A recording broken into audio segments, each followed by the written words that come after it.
When I gave Elden Ring a 10 2 years ago, it wasn't just because it's an incredible game, but also because it set a new standard for open-world games. The way it encourages exploration, rewards curiosity, and challenges players to find their own unique solutions to difficult combat encounters by offering a wide variety of viable weapons, spells, and other build options is exemplary. Now, From Software is back to raise the bar once more, this time with their DLC, Shadow of the Erdtree. Shadow of the Erdtree may not radically differ from the base game, but this expansion feels like a condensed version of the original experience, capturing the magic of playing Elden Ring for the first time with more content than many full-priced games. Its unexpectedly large realm is filled with new secrets, discoveries, a plethora of new build options, and some of the most challenging and unforgettable boss battles Souls fans have ever seen. I walked into Shadow of the Erdtree thinking I was an Elden Lord badass, having defeated Millennia, Moji, Placidus Sax, the Elden Beast, and other big threats.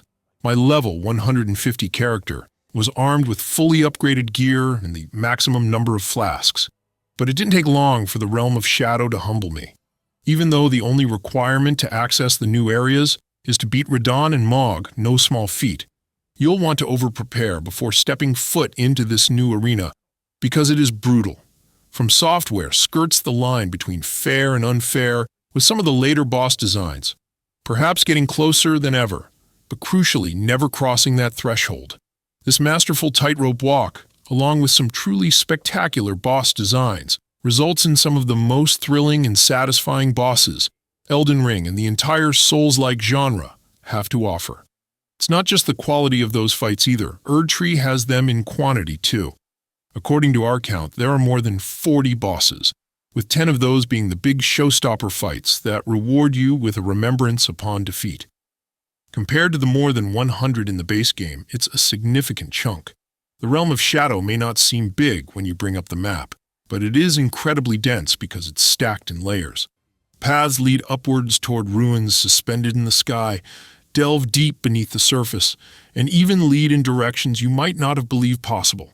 You might find a hidden ladder tucked away in the far corner of a castle rampart, only to follow that trail for an hour before it eventually spills out into a totally new, otherwise inaccessible area.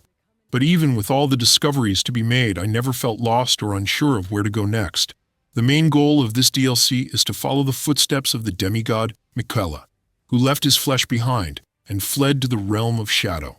These footsteps are marked by large crosses that elegantly serve as subtle signposts to let you know when you're in the vicinity of a plot-critical path without it ever feeling like your hand is being held. Apart from the main quest, there's a host of new NPCs, including 7 followers of Miquella, that you'll encounter at various points in the journey. Each of them has their own small quest line that ties into the main story and can even affect some of the later boss battles, depending on your actions. While I consider myself a fairly casual enjoyer of Elden Ring, compared to some of the scholars out there, even my limited knowledge of the deeper plot let me appreciate some of the fantastic, eye-opening revelations towards the end of the story that are well worth the effort of getting to. It took me about 25 hours to beat the final boss of Shadow of the Erdtree, but I could easily see myself putting in another 15 or 20 hours on just this one playthrough. I still have a handful of optional bosses to cross off my list, areas on the map I haven't fully explored, weapons and skills I haven't played around with yet, and side quests I want to complete. This mirrors my experience when I completed my review of the base game after about 80 hours, which makes sense because Shadow of the Erdtree is essentially a mini Elden Ring adventure. It condenses the whole experience into something comparatively compact, all of it satisfyingly tuned specifically for endgame characters who thought they'd seen it all.